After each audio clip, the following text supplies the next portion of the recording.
Bem-vindos à Antártida. O meu nome é Artur Pegas, sou um dos cofundadores da Papaléguas e vou-vos convidar para viajarmos na próxima meia hora à Antártida através desta apresentação de uma viagem que é seguramente a viagem de uma vida. E sem mais demoras, vamos partir. Esta viagem foi criada no nosso portfólio, no portfólio da Papaléguas, desde o ano passado, 2024, e foi criada porque é imperioso que nós possamos dar oportunidade de viajantes da Papaléguas ou viajarem com a Papaléguas para este continente absolutamente mágico, mas ainda assim frágil. Uh, É por isso que eu estou a fazer esta apresentação da viagem para explicar, grosso modo, como é que as coisas se processam. Então, do ponto de vista prático, e admitindo que não vamos viajar de barco para o continente americano, a forma mais normal será viajar de avião, a partir da Europa, com uma escala em Buenos Aires ou em São Paulo, e depois, a partir daí, encaminharmos para Ushuaia, que é o porto de início e de fim da viagem. Sendo que, se o voo for feito por São Paulo, na maior parte das vezes, se não em todas, obriga ainda a ir a Buenos Aires novamente e só depois a Ushuaia. Portanto, quem sai de Portugal pode fazer duas escalas, ou faz uma escala numa cidade europeia, Madrid ou outra, ou faz uma escala numa cidade já sul-americana, que normalmente será São Paulo, e depois daí Buenos Aires e Buenos Aires, Ushuaia. Chegados a Ushuaia, temos à nossa espera um barco que nos levará por este itinerário. Portanto, Canal Beagle, depois passagem de Drake, a famosa passagem de Drake, e depois chegamos às Shetlands do Sul, que já são as ilhas do arquipélago antártico, e depois navegaremos por várias paragens, várias ilhotas, passaremos pelo Estreito de Gerlache e regressaremos via passagem de Drake novamente, tem que ser, é inevitável, e chegaremos a Ushuaia através do canal de Beagle. Este é o itinerário muito resumido que nós vamos fazer. Dito isto, em Ushuaia embarcaremos num dos navios da Albatross Expeditions, que foi um navio escolhido pela Papaléguas para levar os nossos viajantes por várias razões. Para já, porque têm uma frota de dois navios gêmeos que estão a fazer a operação neste momento do Ártico e da Antártida, e esses navios são novos, têm cerca de 5 anos, 5, 6 anos, são novos e têm a bordo todo o equipamento de segurança de última geração e o próprio design a bordo permite todo o conforto dos viajantes. Os camarotes que nós usamos para a Papaléguas são camarotes que têm cerca de 23 metros quadrados, têm todos eles varanda para o mar, hum, televisão, cama de casal ou duas camas. Enfim, são autênticos quartos de hotel de 5 estrelas e a bordo, como eu disse, o barco tem uma construção para mares polares. É feito para navegar em mares polares, seja ele Antártico, neste caso, ou Ártico, que envolve uma série de instrumentos de detecção de gelo, detecção de icebergs, tem um sistema de flutuadores para evitar que mares mais revoltos possam impactar no viajante e que nós tenhamos, digamos, que um viajar mais tranquilo, sem sentir tanta ondulação. Enfim, tem uma série de apetrechos para que os expedicionistas do século XXI retirem da equação a parte do desconforto e do risco e fiquem só com aquilo que é bom do destino que vamos viajar. Antes de partir, obviamente que é feito o check-in a bordo, há todo o procedimento de entrega de bagagens durante a manhã em Ushuaia, bagagens essas que vão ser transportadas para bordo de forma que já não tem a ver connosco passageiros, a tripulação encarrega-se desse transporte. Depois, uma vez feito o check-in a bordo, da parte da tarde, iniciam-se os processos e os procedimentos de segurança, que são feitos ainda antes do barco levantar ferro, ou seja, antes do barco se pôr em movimento, e que têm a ver com indicações teóricas, mas também indicações práticas e treinos práticos. Treinos esses que esta imagem mostra um deles, que tem a ver com a necessidade, em caso de emergência, de desembarcar de abandonar o navio, portanto, entrar para os barcos salva-vidas. Portanto, todos esses procedimentos são explicados, são efetuados em termos de treino, e são feitas as devidas manobras para que isso aconteça. Isso acontece tudo durante a tarde, antes de iniciarmos a viagem essa que se inicia normalmente ao final do dia, e o Drake vai nos aparecer depois de nós navegarmos o canal Beagle, os cerca de 100 quilómetros do canal Beagle que temos pela frente, e depois assim o Drake, e até chegarmos ao Oceano Glaciar Antártico, coisa que normalmente acontece cerca de 36 horas depois de partirmos, um dia e meio. Os barcos menos rápidos, ou quando o tempo estiver muito mau, podem levar até 2 dias ou um bocadinho mais. No meu caso, demorei um dia e meio, quer para ir, quer para voltar. E o tempo, a meteorologia estava perfeita. Claro que depois de todas estas manobras de segurança, e depois de conhecermos os nossos aposentos, as nossas cabines ou camarote, há tempo para explorar as zonas comuns do barco. E que zonas são essas? Uma sala de estar no piso mais alto, ao pé do deck de observação. Esta sala de estar, como vocês veem, tem janelões quase a 270 graus. Não tem 360 porque a parte de trás é uma sala e escadarias, uma sala de jantar e escadarias, mas quase que a 260 graus, a 270 graus tem, e tem um deck de observação e estas vidraças que nos permitem estar a apreciar o que está a passar lá fora, enquanto confortavelmente estamos nesta sala de estar, sala de convívio, também é sala de jogos ao mesmo tempo. E isto é um dos locais onde muitos passageiros passam parte do dia quando estão a bordo. E lá partimos nós, em direção a sul, rumamos a sul, Canal Beagle. O dia começa a dar lugar à noite. Estamos no verão austral, dias longos. Eu fiz esta viagem em fevereiro, portanto, esta imagem deve ter sido tirada 15 de fevereiro, por aí, 15 ou 16 de fevereiro, no dia em que parti. Não estou exatamente seguro de em que dia foi, mas lá vamos rumar a sul, ainda com o mar muito calmo, aliás, como sempre esteve, mas aqui protegidos por terra, ainda dentro do canal, e a tentar descobrir o barco. Aqui à direita temos uma imagem de uma sala de estar, peço desculpa, de um restaurante, um dos restaurantes do barco, não é o maior deles, mas é um dos restaurantes onde eram servidas refeições e onde, como vocês veem, pelo janelão que serve de parede a este restaurante, permite que tenhamos refeições sempre com vista. E, para além de refeições com vista, temos estes pequenos luxos. Dois jacuzzis, um de cada lado do barco, dois jacuzzis com água a 37 graus e que faziam a delícia e fizeram a delícia durante a viagem. E aqui, estes dois colegas de viagem não perderam tempo, foram a utilizar o jacuzzi logo durante a primeira noite. E este jacuzzi também, como parte de infraestrutura de apoio ao viajante enquanto está a bordo, para deles também há uma biblioteca, há um anfiteatro, há um ginásio, há cabeleireiro para as senhoras e para os senhores que queiram cortar o cabelo ou simplesmente arranjá-lo. Enfim, há um conjunto de mordomias a bordo. Há uma loja a bordo. Estas mordomias acabam por fazer quase que as delícias dos viajantes em algum momento em que estamos a bordo.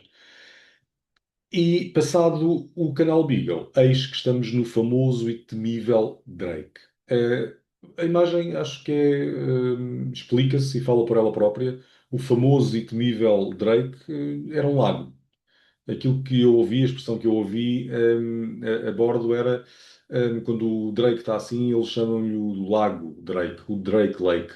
E o Drake Lake teve assim na ida e no regresso não teve tanto assim, mas também não teve nada de muito agitado. Mas o dia foi inteiramente com esta vista, portanto, não há terra, não há icebergs, não há ilhas, não há nada. Algumas aves passavam de vez em quando, umas mais curiosas que outras, mas o dia foi passado entre a sala de estar que eu vos mostrei anteriormente, a biblioteca, a falar com colegas de viagem e viajantes de outras nacionalidades que também estavam a bordo e depois desembocamos. Aí sim, a alegria explode quando vimos terra pela primeira vez, as ilhas do arquipélago da Antártida, e a alegria é enorme, até porque, como mostra esta imagem, ver terra significa iniciar o processo de desembarques e começar a ver aquilo para o qual nós estamos na Antártida. Vida selvagem, paisagens deslumbrantes, isso também podemos ver do barco, é verdade, do navio, mas sobretudo os desembarques para a observação de vida selvagem. Esta é a cara de minha e de uma colega de viagem felizes por iniciarmos o processo de desembarque e vamos lá falar um bocadinho de como é que isso se processa. O desembarque é feito em zodiacos, em barcos de borracha, e para que haja um desembarque têm que estar cumpridas três situações. Primeiro, o mar tem que estar de feição, ou seja, a ondulação não pode ser de tal modo intensa que possa perigar ou fazer perigar a saída do navio dos viajantes para o Zodiac e do Zodiac para a praia de desembarque. Portanto, isso é a primeira das premissas. A segunda, a meteorologia tem que estar de feição, não pode estar a nevar fortemente, ou a chover, ou o vento muito forte, por exemplo. Isso também impede o desembarque. E por último, e não menos importante, se a concentração de vida de selvagem no local de desembarque for muito elevada, que possa pôr em risco a própria vida selvagem, não se desembarca. Quem é que decide isto tudo? O chefe de expedição. Em primeiro lugar, o comandante do navio decide se há condições para lançar âncora, parar o barco, estabilizar o barco num determinado local, e depois, em conjunto com a organização dos tour operadores da Antártida, saber se não há mais ninguém naquela zona, naquela hora, para desembarcar, e depois o chefe de expedição que vai, conjuntamente com outros biólogos que estão a bordo e outros ambientalistas que vão a terra ver como é que está a situação respeitante à vida selvagem, decidem se se desembarcaremos ou não. Normalmente o desembarque é feito por grupos, os grupos são definidos à partida, pessoas da mesma nacionalidade ou do mesmo grupo, portanto, viajantes da Papaléguas, podem não estar juntos, e são divididos por grupos, normalmente de 8 pessoas, ao qual é atribuído uma cor, e em função disso são chamados por cores para procederem ao desembarque. Essa escolha tem a ver com, suponho eu, pesos, número de viajantes, e para que os zodiacos mantenham mais ou menos todos eles a mesma tipologia de peso e de pessoas a bordo. E depois temos o nosso primeiro momento uau. Desembarcar numa pinguineira, numa praia cheia de pinguins e focas e leões marinhos, assim, como primeira experiência na Antártida, é perfeitamente alucinante. E foi isso que aconteceu. Estamos numa colónia de pinguins gento, que são os mais abundantes. Foi as colónias que nós mais vimos. Há outras, nós visitamos outras colónias de pinguins, mas os gento foram aqueles que mais vezes nos saíram em rifa. E, e acaba por ser uma experiência fantástica. Fantástica no sentido de poder apreciar no local a maneira como se processa o dia a dia, digamos assim, de uma colónia de pinguins, as interações que eles têm entre eles, a forma como desajeitada como andam em terra e cómica, as focas e os leões marinhos que estão a descansar e não nos ligam nenhuma, mas uma coisa importante. Os biólogos e guias que estão a bordo são responsáveis pela baliza ou por balizarem as áreas onde nós, viajantes, podemos calcorrear, podemos andar. E são desembarcados um conjunto de viajantes que podem estar durante um período de tempo em terra e depois se revezam com outros. É por isso que a escolha deste barco foi tão importante para nós, Papaléguas, porque sendo um barco que leva no máximo 200 pessoas, com alguma rapidez se consegue ir a bordo e conseguimos fazer 2 desembarques num dia. Ao contrário de barcos maiores, que sendo ou não estão mais confortáveis e eventualmente mais baratos, mas acabam por ter um número de desembarques muito menor. E quem vai para este destino não quer estar só no barco, quer desembarcar, quer ver a vida selvagem e quer estar perto da vida selvagem. E é por isso que nós utilizamos este barco. Um, Dito isto, o tempo, como eu vos expliquei, é-nos dito à cabeça, quanto tempo é que temos para estar numa zona de desembarque, numa pinguineira. A zona onde nós podemos andar também é delimitada, quer pelos próprios naturalistas, que ou eles fisicamente se põem em determinados locais para não deixar as pessoas passar, ou põem umas bandeirinhas vermelhas, que espalham pela área, que está destinada a nós, humanos, chamemos-lhe assim, ou que indicam algum caminho que nós temos que percorrer. E isso é o comum nos desembarques. Depois é apreciar. Apreciar, fotografar e tentar ao máximo contemplar esta beleza de vida selvagem. E depois, sendo este o primeiro desembarque, tudo era novo, tudo era fantástico. E a Antártida, deixem-me que vos diga, uma das coisas que mais me chamou a atenção é a escala. A escala da Antártida é algo que não tem comparação em mais lugar nenhum do mundo. Quase que me atrevo a dizer isso, do planeta Terra. É absolutamente avassaladora, é incrível e é uma das coisas que marca. É a escala, é a dimensão dos icebergs, a dimensão das montanhas, a dimensão das pinguineiras. A nossa pequenez comparado com tudo isso é algo que me ficou na memória para sempre. Esta pinguineira, eu arrisco a dizer que teria mais de 100 mil animais, mais de 100 mil pinguins.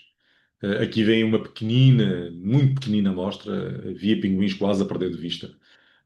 E foi um dos locais, como se foi o primeiro local de desembarque, foi absolutamente magnífico, inesperado e uau, porque não houve um briefing, houve briefings sobre tudo e mais alguma coisa, mas não houve um briefing para nos preparar para a espetacularidade do local.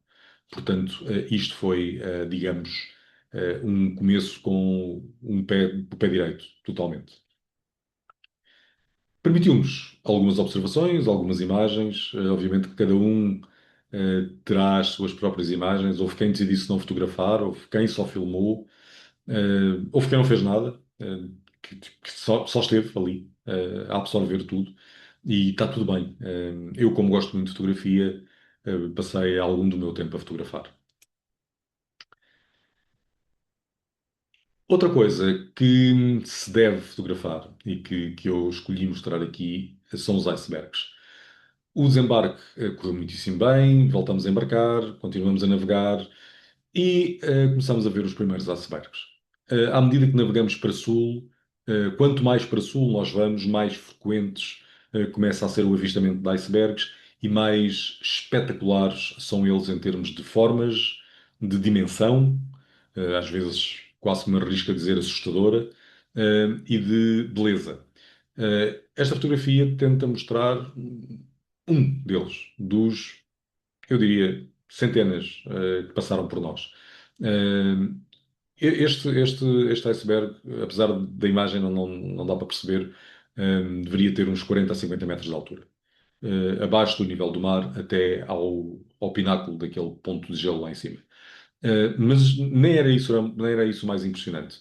Aquilo que mais impressionava era como ia mudando a cor e a forma à medida que ele próprio se ia mexendo e que o navio se ia mexendo e ia desvendando calmamente outro esculpido, outra forma que a erosão da água e do mar provocaram nestas enormes massas de gelo.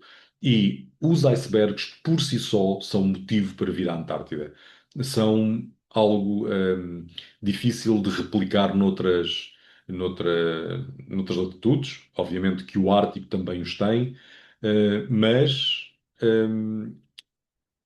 estou em crer que aqui a dimensão deles é, em média, superior àquelas que temos no Ártico. São paredes autênticas. Esta imagem é uma imagem feita com uma teleobjetiva bastante longe e eu não consigo quase atrever-me a dar a altura daquele iceberg lá no fundo, aquele enorme prédio de gelo, parede de gelo, mas isto é para vos dar uma noção de como, deste caos organizado de gelo que às vezes nós nos deparamos. E formas. Formas, cores, tonalidades, azuis que iam mudando, quer estivéssemos a olhar para debaixo d'água ou para cima d'água, formas que o vento ia fazer quase que rugas humanas, que algumas vezes pareciam estarmos a ver no gelo.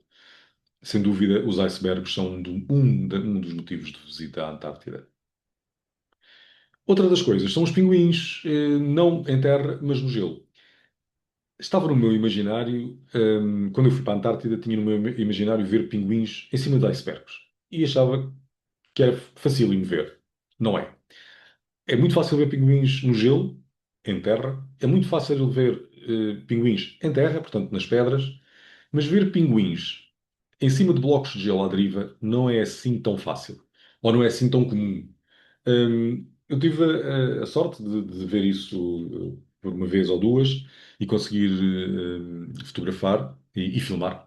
Uh, mas é algo que só acontece quando os pinguins estão à pesca e, de alguma forma, ou por estarem cansados, ou, e é o mais comum, por haver predadores por perto, e predadores são esses, ou orcas, ou focas de leopardo, eles encontram num bloco de gelo, num iceberg, um refúgio.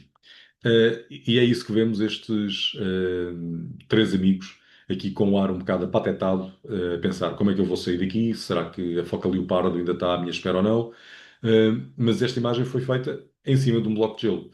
Portanto, eles estavam à deriva enquanto pensavam na vida e pensavam como é que seria a melhor forma de sair daquela alhada onde se tinham metido. Até porque, apesar de eles terem umas patas com garras que permite subir com alguma facilidade, subir para estes blocos de gelo não é assim tão fácil. Não é. Portanto, vê-los a subir para o gelo não é assim algo que eles façam de ânimo leve. Mas ainda assim fazem, obviamente. Embarques e desembarques, jacuzzis, ginásios, e esta imagem está aqui para vos pedir que imaginem que dentro deste jacuzzi estão vocês. Imaginem o que é estarem dentro de água quente, 37 graus, ao ar livre, com um tempo bom, os icebergs a passarem ao vosso lado, as baleias também a passarem. Se não passou uma na altura desta fotografia, estaria perto. Eh, e é, digamos, um privilégio ter este tipo de instalações e fazer esta viagem assim. Portanto, é só um pequeno, como se diz agora, teaser para pensarem no bom que é uma expedição à Antártida nestes modelos. Outro dos motivos que nos leva à Antártida, quase não se deveria falar, que é a paisagem. E eu nem sei se esta imagem é a imagem que eu tenho que melhor representa a paisagem. Provavelmente não. Mas esta imagem não deixa de ser muito bonita. Não há palavras. Eu podia tentar encontrar aqui algumas palavras para descrever a paisagem da Antártida, mas não há. Não há. A escala é avassaladora. Os glaciares, as nuances de luz no gelo, os icebergs que passam, a vida selvagem que pintalga tudo isto. E depois os fins de dia no verão antártico. Esta imagem deve ter sido fotografada, não sei, perto das 10h30, 11 da noite. Os tons ocres que vão ficando de um sol inclinado àquela latitude. hum, venham à Antártida, porque eu já vos falei na vida selvagem, já vos falei nos icebergs, como por si só, cada um deles valer a pena ir à Antártida. mas a paisagem é omnipresente, mesmo quando está mau tempo, é omnipresente e vale tudo. É dos locais mais bonitos do planeta, não tenho a menor dúvida. E eu sou um felizardo porque, fruto da minha profissão, já viajei muito, já conheço muito planeta. E em termos de paisagem, para quem gosta deste tipo de habitats, como é óbvio, é absolutamente mágico, mágico mesmo. Nem só de bom tempo vive a Antártida, às vezes também temos céu encoberto, às vezes também temos palestras durante o dia ou briefings de desembarque. Neste caso, a base W, uma base abandonada inglesa que fomos visitar, uma base científica, e mesmo assim dá para dar um saltinho cá fora para ver se vimos alguma baleia, alguns pinguins à pesca, algumas aves, enquanto esperamos pelo desembarque na base W. A base W, foi deixada para trás de uma forma que, quando a visitamos hoje, parece que foi abandonada ontem, ao final do dia, mas que tudo se deteriorou muito rapidamente. Tudo está no sítio, desde roupa, cadernos, loiça, hum, tudo está lá. Hum, o número de visitantes é limitado, salvo erro 12 ou 16 pessoas de cada vez. Visita-se em 5 minutos o interior, depois damos lugar a outros. E estamos, desembarcamos na ilha Detailed Island. É o nome da ilha onde esta base está montada. E é uma ilha, perdão, é uma base que já não tem uso. Hoje em dia é protegida pelo fundo que gera o Antarctic Heritage britânico, e é visitável. Esta imagem está aqui para vos falar do staff que nos acompanha. É uma das imagens do staff que nos acompanha. Como eu vos disse, há um conjunto de guias, biólogos, naturalistas, a bordo, que têm como único e exclusivo objetivo ajudarem-nos a tirar o maior partido da Antártida em segurança e a aprender com eles. Esta imagem, eu não me recordo do nome deste guia, já me tinha na memória, mas varreu-se, peço-vos desculpa por isso. Mas é um guia dinamarquês que vive na Noruega, vive na, nas ilhas, tal como esqueci do nome, também me esqueci, a Svalbard, no arquipélago de Svalbard, e a guia polar. Portanto, além de ser historiador, é guia polar e vive permanentemente nos polos. Durante o verão, do hemisfério norte, guia no Círculo Polar Ártico, portanto, perto da sua terra de adoção, e na altura do verão austral, na Antártida. E só vos quero estar aqui para fazer uma homenagem a este conjunto de homens e mulheres que fazem tudo, fizeram tudo para que a segurança estivesse sempre presente, para que tivéssemos um excelente tempo de diversão e de aprendizagem, e mantiveram o good mood de toda a gente, mesmo nos dias mais longos de navegação ou quando não tínhamos a certeza se conseguiríamos desembarcar ou não. Foi trabalho deles manter toda a gente animada e toda a gente sempre ávida de querer saber coisas novas. Havia palestras sempre a acontecer todos os dias, e às vezes até se repetiam a mesma palestra para quem não conseguia assistir a uma hora, poder ir a outra, ao vivo, não era nada gravado, era ao vivo, mostrado por cada um deles. Tivemos palestras interessantíssimas sobre tudo e mais alguma coisa. Aves, mamíferos da Antártida, história, expedições à Antártida, hum, o Oceano Antártico, os vulcões da Antártida, a geologia, sei lá, sustentabilidade, tanta coisa tantas palestras que foram sendo dadas que vale a pena. É um complemento muito bem-vindo e que faz toda a diferença, numa viagem como esta. Os embarques e os desembarques continuavam. Aqui eu coloquei esta imagem primeiro porque a acho bonita e depois para vos dar uma noção do barco que está relativamente próximo de mim. Enquanto estou a falar de relativamente próximo, se calhar a uns 300 metros. e as paredes glaciares lá atrás de um glaciar gigante que se adivinham na parte, nas traseiras da fotografia, na parte de trás da fotografia e que nos dá uma mostra da escala. Imagina o que é ver este barco muito encostado à parede. Estas paredes terão seguramente algumas centenas de metros de gelo. Sem qualquer problema terão essa dimensão. Ainda assim, com todo este clima e com todo, por vezes, as temperaturas que nós temos, não deixamos de fazer de vez em quando, não nos deixaram de surpreender com uma comida ótima num piquenique ao ar livre, num dia em que estava a nevar, ou numa tarde em que estava a nevar. Um piquenique delicioso com quentes e frios, e isto tudo para preparar aquilo que foi o mergulho antártico. Depois do almoço terminado e com o devido tempo de espera, para uma digestão, houve um punhado de aventureiros que decidiu, mergulhar. E cá estão eles, com um arnês, é posto um arnês, uma corda, para que, se houver algum choque térmico, alguma coisa que corra menos bem, podermos ser puxados para bordo rapidamente, ou se houver alguma foca ou alguma orca ali a passar à volta e que tenha alguma curiosidade, tem de saber o que é que se está a passar. Portanto, estão montados esquemas de segurança, o médico da expedição também está presente, para o caso de haver alguma necessidade de intervenção.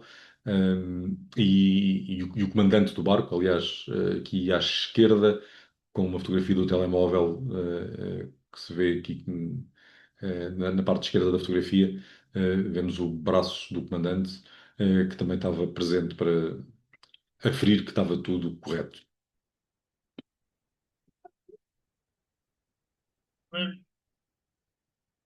E cá vou eu.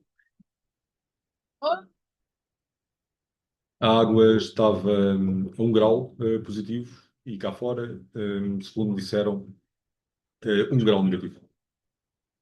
Portanto, a diferença não era grande.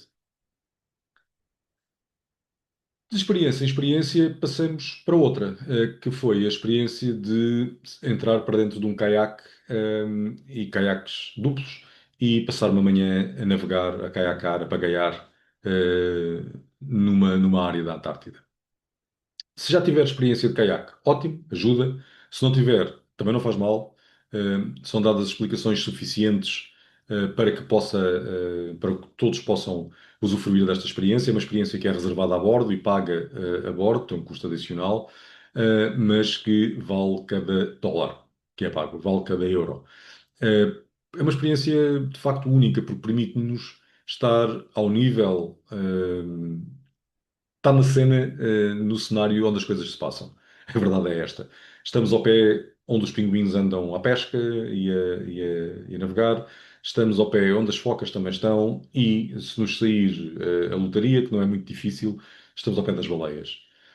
E isto faz toda a diferença. E ter o privilégio de estar num caiaque, ao pé da vida selvagem, e poder vê-la, poder fotografá-la ou simplesmente ficar de boca aberta, a ver o que é que a vida a acontecer, vale o tempo investido e o dinheiro investido. Estes são os caiaques. Um caiaque só com uma pessoa para o guia, que é o responsável pelos restantes caiaquistas, pelos restantes expedicionários, e depois o itinerário é feito em função de pontos de interesse que podem ser comunicados por um ou outro zodiac que esteja no perímetro para também validar se a zona está livre de orcas ou de focas do pardo ou de algum outro elemento que possa fazer perigar algum dos participantes. E, e depois vamos seguindo a rota em função daquilo que nos aparecer, que nos for dado para investigar e para ver, e que é muita coisa. E que é mesmo muita coisa. Os cenários, por si só, estão garantidos, absolutamente mágicos, e a vida selvagem também. Imaginem o que é conseguirmos ver quase cara a cara estes amigos. Esta é a foca leopardo, é um dos predadores de topo da Antártida, a par da orca. e é um daqueles peluches que nós não queremos que nos morda. Tem os dentinhos muito afiados, basicamente como peixes e pinguins, e outras focas mais pequenas, e é um predador relativamente temível na Antártida. Ainda assim, não deixa de ser bonito. Não tanto como este, a foca de pelo, que é um peluche autêntico, que apetece chegar ali, dar abracinhos e fazer festinhas. Mas ainda assim, tão bela quanto a foca leopardo. Ou será que é mais? Será que as crias são mais bonitas do que da foca leopardo? Vocês decidem. Qual destes é que vocês apertariam e trariam para casa? É difícil, não é? Mas é isto que nós conseguimos ver de muito perto na Antártida, de mesmo muito, muito perto. Tal como estes amigos, já vimos estes amigos em terra, desajeitados, trapalhões. Dentro d'água, os pinguins são absolutamente fantásticos, com um corpo hiper hidrodinâmico, um, caçam ou pescam, depende do ponto de vista, não sei como é que devemos chamar, ou em grupo ou sozinhos, e muitas vezes quase que voam ao cimo d'água num conjunto de saltos que parece não ter fim deste género. Sucessivos saltos e vão ganhando velocidade e aí vão eles e faz com que só estar a ver estes animais a fazer este tipo de atividade já valha a pena estar a bordo. Aqui não foi de caiaque, esta fotografia foi feita a partir do barco, do navio, do convés do navio, com uma teleobjetiva e era uma delícia vê-los a passar neste tipo de atividade, e é mesmo incrível. Depois há as baleias, que é talvez do mais uau, aqui na Antártida. As baleias de bossa são as que mais estiveram presentes, seguido das orcas, mas ainda assim eu fiz uma viagem de 12 noites, a minha viagem foi de 12 noites, e segundo a ambientalista que estava a bordo, cujo objetivo era única e exclusivamente contar e catalogar as baleias, portanto, tentar fotografar o máximo as baleias que eram avistadas, foram avistadas durante a viagem 192. Em fevereiro, aparentemente, é a melhor altura para quem gosta de ver baleias, é a melhor altura para ir à Antártida. As baleias de bossa, como disse, são as mais comuns e de um caiaque, ou de um zodiac temos imagens deste género,